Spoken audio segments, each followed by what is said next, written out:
Dan terkadang banyak ketika teman-teman saya juga Ustadz, yang memang ketika dia tidak mempunyai fundamental yang kuat, ya kan, ilmu agama yang kuat, gampang banget terpengaruh. Betul. Hingga akhirnya tergerus dan akhirnya pun juga hancur. Gitu. Tapi kalau dari Ustadz sendiri Ustadz, bagaimana nih kita menyikapinya dan bagaimana cara kita untuk beradaptasi Ustadz?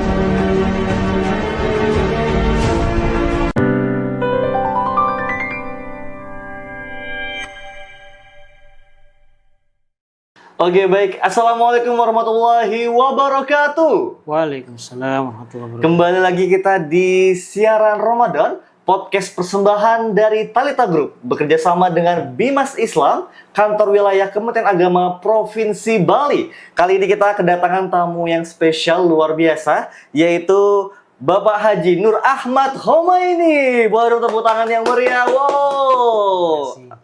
Alhamdulillah tentunya menemani ya sesi bulan Ramadan kali ini.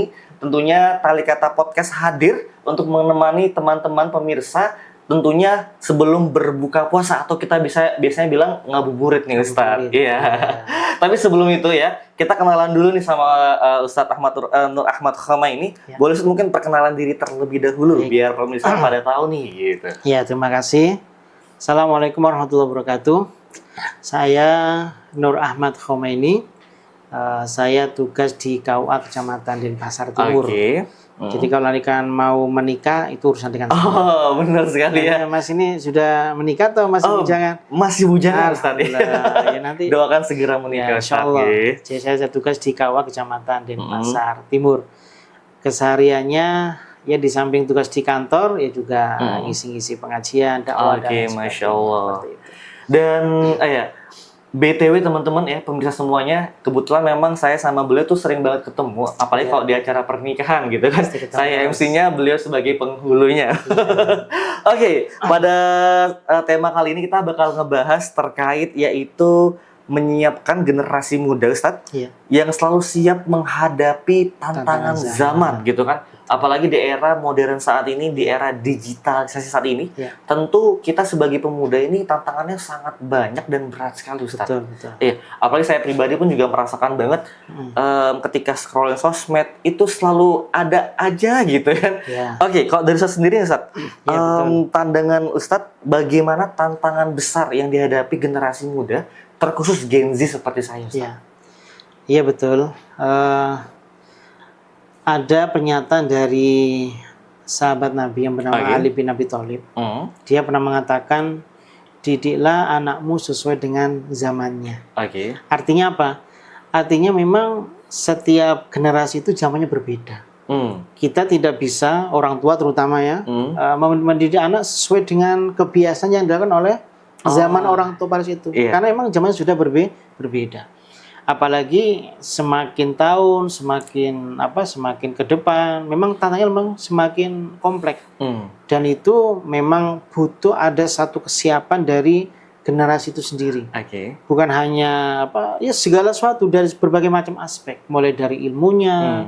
Yang paling penting adalah agama. Ini merupakan fondasi yang paling utama adalah agama. Kalau tidak dasar dengan agama yang kuat, mereka pasti akan kolek. Banyak terjadi karena dia tidak siap menghadapi tantangan zaman, apalagi godaan dari luar negeri. Itu kalau tidak bisa difilter, itu sangat fatal sekali. Itu yang paling penting itu. Karena itu adalah ilmu yang paling penting. Otomatis orang kalau tidak punya ilmu ya tidak akan pernah bisa buat apa-apa, ilmu. Yang kedua adalah fondasi agama. Itu harus kuat untuk menghadapi tantangan zaman sehingga dia tidak terpengaruh kepada hal-hal yang sifatnya negatif. Seperti itu. Itu yang paling utama. Itu untuk bisa kita eksis dan menghadapi tantangan zaman pada masa yang akan datang. Terutama sekali sekarang kan ada istilah Gen Z dan lain sebagainya. Menghadapi kondisi yang sekarang serba digitalisasi. Dan itu harus memang. Gimana pun juga kita tidak bisa menghindar dari yang namanya digitalisasi. Kami juga di kantor di KAO pun juga sama. Sekarang segala sesuatu serba digital. Gitu. Sekarang kan memang seperti itu. Karena dengan adanya digital seperti itu, segala sesuatu lebih singkat, lebih mudah dan lain sebagainya. Dan itu merupakan satu tantangan yang harus dihadapi oleh setiap generasi muda tersebut. Jadi seperti itu. Oke, benar sekali. Apalagi saya setuju banget Ustadz terkait memang social media, digitalization yang saat ini tuh bener masif banget sehingga banyak banget informasi-informasi yang seharusnya mungkin belum waktunya kita tahu jadi tahu. Betul. Dan terkadang banyak ketika teman-teman saya juga Ustadz yang memang ketika dia tidak mempunyai fundamental yang kuat, ya kan, ilmu agama yang kuat, gampang banget terpengaruh. Betul. Hingga akhirnya tergerus dan akhirnya pun juga hancur. Gitu. Tapi kalau dari Ustaz sendiri, Ustaz, bagaimana nih kita menyikapinya dan bagaimana cara kita untuk beradaptasi, Ustaz? Sosial media merupakan sesuatu yang tidak bisa dihindarkan. Karena segala sesuatu, setiap info apapun melalui sosial media. Benar. Tapi kalau orang, terutama generasi muda, tidak bisa bijak dalam menghadapi sosial media, maka dia akan tergerus. Dia akan terpengaruh kepada hal-hal yang sifatnya negatif. Karena kenyataannya memang segala sesuatu itu info apapun sekarang sifatnya global kan. Apapun yang kita ingat semuanya sudah terdapat di dalam sosial media tersebut. Dan itu memberikan satu manfaat yang baik sebenarnya itu. Kalau orang bisa mensiasati, orang bisa mengambil manfaat dari sosial media itu sangat besar sekali. Tapi di sisi lain, ketika generasi muda tidak bisa memanfaatkan sosial media dengan baik, maka dia akan terjerumus ke dalam lembah-lembah kejahatan. Sekarang banyak grup-grup ternyata yang mengajak kepada hal-hal yang negatif. Grup-grup yang mengarah kepada tindak kriminal dan lain sebagainya. Apalagi sekarang yang mohon maaf aja, namanya masih bujang-bujang ya, masih belum menikah. Itu kalau tidak bisa memfilter, di sana itu apapun ada. Benar. Tayangan-tayangan yang yang dilarang oleh agama itu ada semuanya. Sehingga banyak terjadi ketika dia tidak bisa memfilter, melihat hal-hal seperti itu terpengaruh, melakukan perbuatan-perbuatan zina dan lain sebagainya. Sehingga mohon maaf, kadang saya juga merasa prihatin. Banyak anak-anak muda kita yang tidak kuat imannya, melakukan perbuatan-perbuatan yang dilarang oleh Allah dan lain sebagainya. Jadi seperti itu. Itulah yang harus senantiasa kita kita harus hati-hati. Kita pun juga harus bisa memfilter. Karena kalau tidak bisa seperti itu orangnya. Kasihan. Sosial media memberi manfaat yang besar, tapi kalau orang tidak bisa mensiasati, tidak bisa memfilter, maka dia akan terjerumus ke dalam lembah-lembah kesesatan. Itu seperti itu. Tapi memang saya ngerasa bahwa sosial media ini seperti pisau bermata dua, Ustaz. Jadi di satu sisi mungkin memberikan dampak negatif, tapi di sisi lain juga dapat memberikan dampak positif. Salah satunya apa? Mungkin yang saya tangkap kalau positifnya adalah kita bisa belajar banyak hal terkait agama, Ustaz. Apalagi banyak banget ustadz-ustadz yang mungkin sharing ilmunya, sehingga kita yang awam, yang mungkin tidak mendapatkan pendidikan agama yang terkhusus mungkin di sekolah, itu bisa mendapatkan lebih gitu.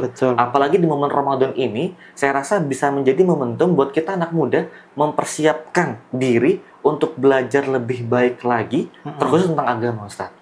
Gitu. Tapi kalau dari saya sendiri gimana tanggapannya, Ustaz? Betul.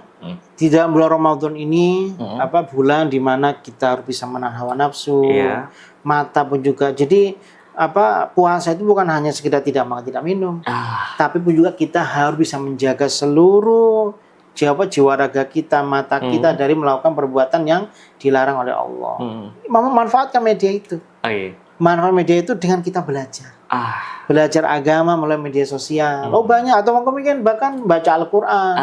Dan juga di samping juga ada tafsir dan sebagainya. Kesempatan waktu yang ada di bulan Ramadan digunakan untuk mempelajari agama, dan itu justru akan mendatangkan pahala yang besar. Karena Bulan Ramadan orang melakukan satu amal kebaikan akan dilipat gandakan pahalanya oleh Allah Subhanahu wa taala. Kesempatan bulan Ramadan nih, kita banyak-banyak menjemput bola untuk menambah pahala dan lain sebagainya. Bukan menambah dosa. Jangan sampai kata Rasulullah, betapa banyak orang berpuasa kamin saim la samisilla ilal jual atas. Betapa banyak orang puasa tapi dia tidak mendapatkan apa di puasa kecuali hanya sekedar mendapatkan lapar dan dahaga saja. Kenapa?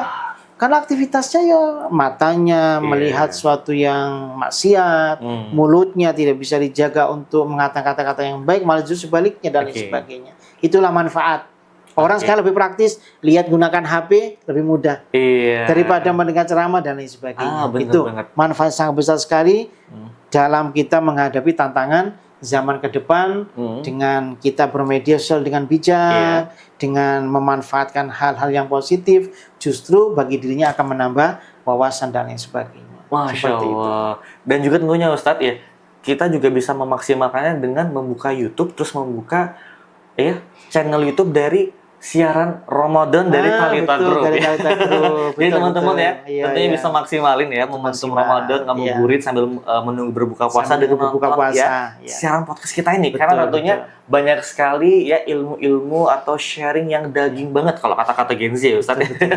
Dan untuk juga menemani puasa kita di bulan Ramadan ini, jangan lupa untuk pastinya mengkonsumsi makanan ataupun minuman yang dapat meningkatkan daya tahan tubuh serta imun Ustaz. Salah satunya apa adalah minum madu dari Talita Group Pasti ini merupakan salah satu rekomendasi banget untuk menemani puasa teman-teman dan pemirsa sekalian. Bisa diminum sebelum sahur ataupun setelah berbuka puasa supaya lebih kuat dan tentunya pastinya bisa selalu bertahan lebih fit dalam menjalani ibadah bulan puasa di bulan Ramadan. Madu merupakan minuman Rasulullah SAW. Masya Allah. Jadi merupakan syifa, obat. Obat dari segala macam penyakit itu melalui madu.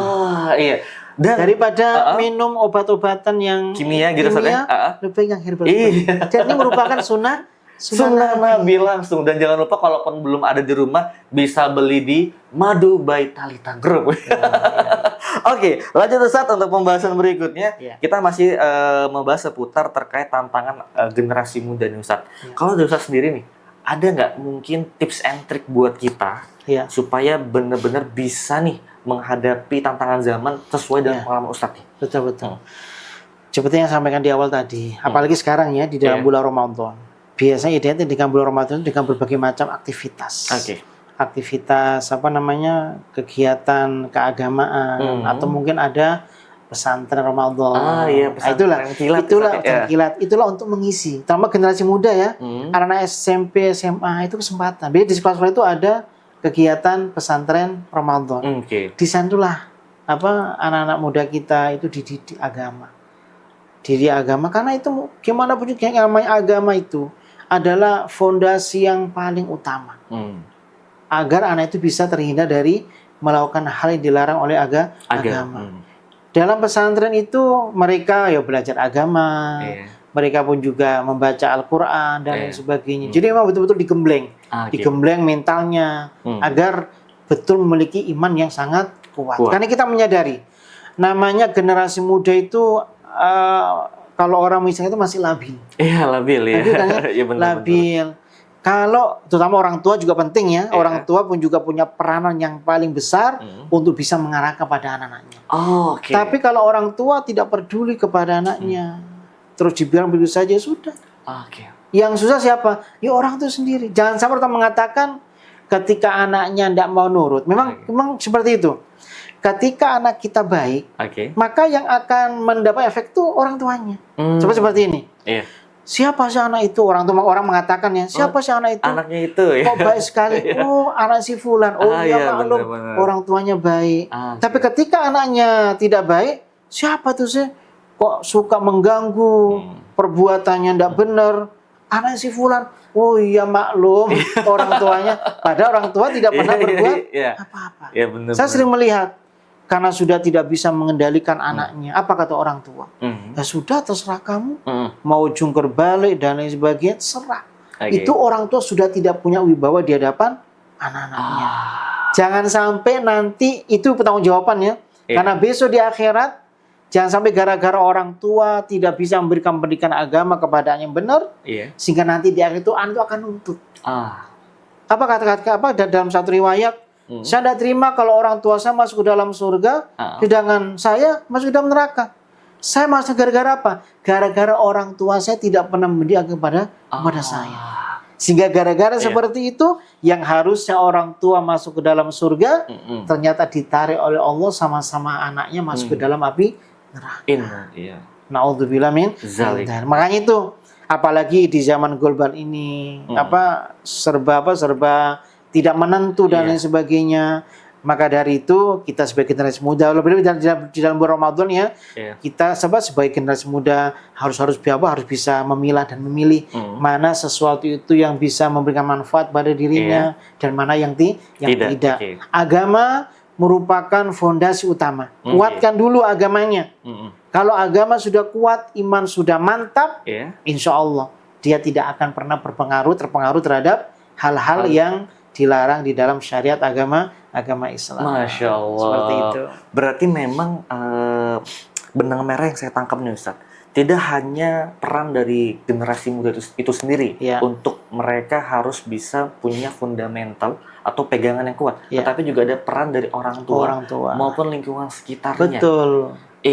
Jadi untuk kita bisa menjadi generasi muda yang bisa menghadapi tantangan zaman, kita perlu bekerja sama oleh semua pihak. Sehingga kita dapat mencapai apa yang kita inginkan bersama dan goals yang kita tuju, terutama untuk Islam. Betul.